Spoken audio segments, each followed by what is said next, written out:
उत्तर प्रदेश के झांसी स्थित medical college के एनआईसीयू वार्ड में अग्निकांड से संबंधित रिपोर्ट मुख्यमंत्री योगी आदित्यनाथ को सौंप दी गई है।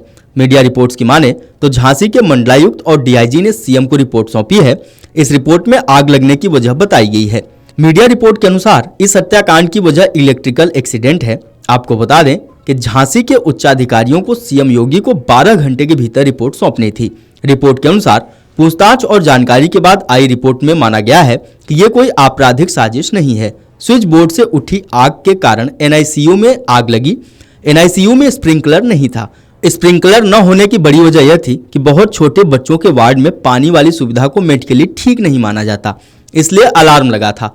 रिपोर्ट में किसी साजिश का कोई जिक्र नहीं है। इस घटना को एक्सीडेंट माना गया है।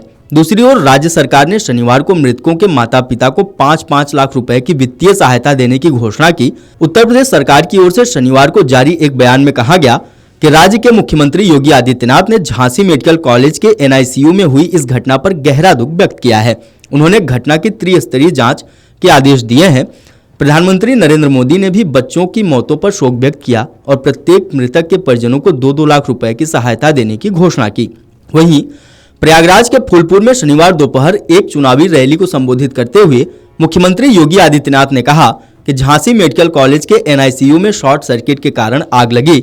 आग से दर्दनाक त्रासदी हुई और 10 नवजात बच्चों की मौत हो गई। उन्होंने कहा कि यह सुनिश्चित करने के लिए कि अन्य बच्चों को बचाया जाए, हम राहत और बचाव प्रयासों का समन्वय करते रहे। हम पूरी रात जागते रहे और इसलिए यहाँ पहुँचने में देरी हुई। पुलिस और प्रशासन लगातार काम कर रहे हैं। आपको बता दें कि झांसी मेडिकल कॉलेज की एनआईसीयू में शुक्रवार शाम 5 बजे भी शॉर्ट सर्किट हुआ, लेकिन लापरवाही में नजरअंदाज कर दिया गया। इसका परिणाम यह हुआ कि रात करीब 10 बजे आग की चपेट में आने से 10 नवजात बच्चों की मौत हो गई। ललितपुर के जखौरा के रहने वाले कृपाल सिंह ने बताया कि उनका नाती एनआईसीयू में भर्ती था। शाम करीब 5 बजे एनआईसीयू में शॉर्ट सर्किट हुआ, जिसकी जानकारी ड्यूटी पर तैनात नर्सिंग स्टाफ और सुरक्षा कर्मियों को दी थी। अफसोस की बात है, किसी ने इसे गंभीरता से नहीं लिया। रात करीब 10 बजे फिर से शॉर्ट सर्किट हुआ और तेजी से आग लग गई। इससे ड्यूटी पर तैनात एक नर्स हल्की झुलस गई। उसने आवाज लगाते हुए कहा कि अंकल आग लग गई है, बच्चों को बाहर निकालो। उनकी बात सुनकर वह भी बच्चों को बाहर निकालने में लग गए। डिप्टी सीएम ब्रजेश पाठक ने अग्निकांड के त्रिस्तरीय जांच के आदेश दिए हैं। शनिवार सुबह पहुंचे उप मुख्यमंत्री ने बताया 3 टीमें मामले की जांच करेंगी।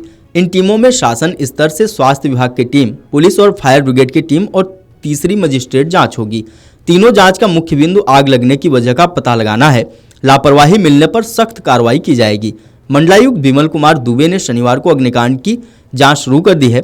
ड्यूटी पर तैनात 9 डॉक्टर, नर्सिंग और पैरामेडिकल स्टाफ के बयान दर्ज किए गए। अब वह अपनी रिपोर्ट शासन को भेजेंगे। उसके आधार पर शासन स्तर से कार्रवाई की जाएगी। अग्निकांड में झांसी के पूनम की बेटी, संध्या के बेटे बबीना और सुनील के बेटे, कटेरा के कविता की पत्नी बालकिशन के बेटे की मौत हुई है। वहीं ललितपुर की पूजा, संजना, भगवती के एक बेटे ने दम तोड़ दिया है। हमीरपुर की नजमा की जुड़वा बेटियों की भी जान चली गई। जालौन के संतोषी पत्नी संतराम के बेटे की भी मौत हो गई है। वीडियो डेस्क अमरउजाला.com। अगर आप ये वीडियो YouTube पर देख रहे हैं तो हमारे चैनल को सब्सक्राइब कर बेल आइकन दबाएं और Facebook पर देख रहे हैं तो हमारे पेज को लाइक करें। 8 मिलियन प्लस सब्सक्राइबर, आपके इस भरोसे के लिए बहुत धन्यवाद। अगर आप ये वीडियो YouTube पर देख रहे हैं तो हमारे चैनल को सब्सक्राइब कर बेल आइकन दबाएं और Facebook पर देख रहे हैं तो हमारे पेज को लाइक करें। 8 मिलियन प्लस सब्सक्राइबर, आपके इस भरोसे के लिए बहुत धन्यवाद।